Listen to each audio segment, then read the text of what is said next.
তো দেখেছো, এই এনেছে আবার ঝামেলা। মানে কি বলবো, কতদিন আগে পোষা মানে ছেড়েই দেওয়া হয়েছে, এখন আবার আনা হয়েছে। তো এগুলোকে আবার বড় করা হবে।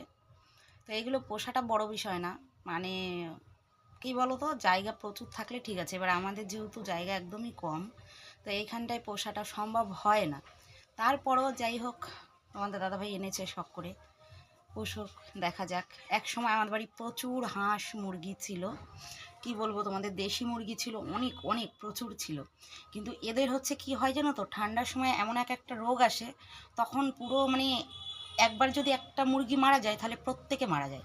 আর সেই রোগটা তুমি ধরতেও পারবে না যতই ওষুধ এনে খাওয়াও না কেন। আমাদের এক বাক্স মুরগি ছিল, তোমাদের কি বলবো, প্রায় 25-30টা। তো একটা একটা করে এক এক দিন করে মরে যাচ্ছে। এবার আমরা বুঝতে পারছি না, আমরা ওষুধ টষুধ সবই খাওয়াই, আগের থেকেই খাওয়াই, তারপরেও যখন রোগ আসে না, তখন তুমি যতই ওষুধ খাও এদের কোনো কাজ হয় না। তো এই জন্যই খারাপ লাগে, আর কিছু না। তো যখন রোগটা হয় তখন মানে এদেরকে বাঁচানো সম্ভব হয় না, আর একজন মারা গেলে প্রত্যেকেই মারা যায় যতই তুমি ট্রিটমেন্ট করো না কেন। আর তখন ভালো লাগে না, তখন সেই কষ্টগুলো না পুরো একদম বিফলে চলে যায়। তো আমাদের সেই সময় যখন ওরকম রোগগুলো হয়েছিল আমাদের ওই মুরগিগুলোর, তখন ওই রোগের জন্য আমরা প্রত্যেকটা মুরগি একদম কম দামে বেচে দিয়েছি। মানে এতদিন ধরে মানুষ করে, ছোট্টবেলা থেকে একদম এইটুক থাকতে মানুষ করে বড় করে, হ্যাঁ, তারপরে যদি ওরকম কম দামে বিক্রি করে দিতে হয় তখন কতটা খারাপ লাগে বলো। 3টে মুরগি এনেছিল তোমাদের দাদাভাই ফার্স্ট টাইম, মানে 2টো মেয়ে এনেছিল আর একটা হচ্ছে ছেলে এনেছিল। তো সেই 3টে মুরগি দিয়ে নাই নাই করে আমরা 30টা মুরগি করেছি। 30টা মুরগি করা হয়েছে, করেছিলামও। তারপরে যখন রোগ আসলো, পুরো মানে মুরগির জন্য বাক্স প্রচুর বড় করা হলো দোতলা সিস্টেম করে, ঠিক আছে। তার সাথেও দেশি মুরগির বাচ্চার সাথেও আরও ককের বাচ্চা প্রায় 25টা কেনা হয়েছিল। এই সব দিয়ে পুরো খাঁচা মোটামুটি ভর্তি ছিল। তো যাই হোক, সেইবার মারা যাওয়ার পরেই আমরা মানে প্রতিজ্ঞা করেছিলাম যে আর কোনোদিনও মুরগি পুষবো না। তারপরেও বাড়িতে গন্ধ টন্ধ হয়, পরিষ্কার যতই করি না কেন, প্রত্যেক দিন একটা প্রত্যেক দিন পরিষ্কার করি, ছাই ঠাই দিই, কাঠের গুঁড়ো দিই, অনেক ট্রিটমেন্ট চলে। মানে তোমাদের দাদাভাই যে কী যত্ন করতে পারে সে মানে বলার মানে ভাষা মানে আমি খুঁজে পাই না, প্রচুর যত্ন করে ও।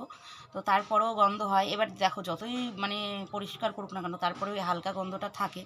তো ওই কারণে তারপরের থেকে যে রোগটা চলে আসলো, কম দামে ছেড়ে দেওয়া হলো, কষ্ট হলো মুরগিগুলোর, যে এত কষ্ট করে বড় করে মানুষ করে তারপরে মুরগিগুলো তো মরেই গেল। তো যাই হোক, কম দামে ছেড়ে দেওয়া হলো, কিছুটা মরে গেল, ছেড়ে দেওয়া হলো। আর যেই 3টে দিয়ে আমরা ফুটেছিলাম তারাও মরে গেল, খুব খারাপ লাগছিল। তো সেই কারণে মানে প্রতিজ্ঞা নিয়েছিলাম যে আর কোনো দিনও মুরগি আনবো না, ঠিক আছে।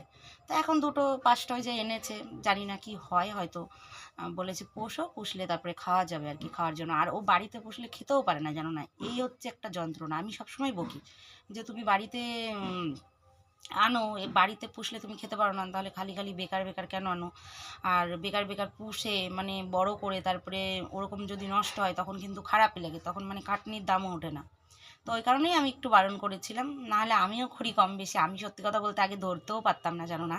আমার ধরতে গেলেও গায়ে গিন গিন গিন গিন করতো, কেমন যেন একটা লাগতো, ভয় ভয় করতো। আমার মেয়ে তো এখনও ধরতে পারে না। তো এখন মোটামুটি পুষতে পুষতে, সেই চালানের মুরগিগুলো পুষতে পুষতে দেখেছিলাম খুব সুন্দর হয়েছিল তোমাদের দাদাভাইয়ের সাথে করতে করতে করতে করতে এখন অনেকটাই আমি ধরতে পারি, খাবার দিই। তখন ধরতাম না, খাবার টাবার দিতাম, সবই করতাম, ঠিক আছে।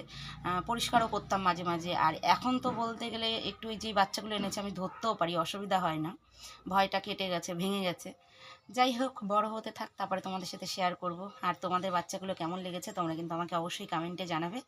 চলো, আজকে এটুকুই জানানো ছিল। আর চলো তোমাদের একটু ডোবটা দেখিয়ে দিই, দাঁড়াও।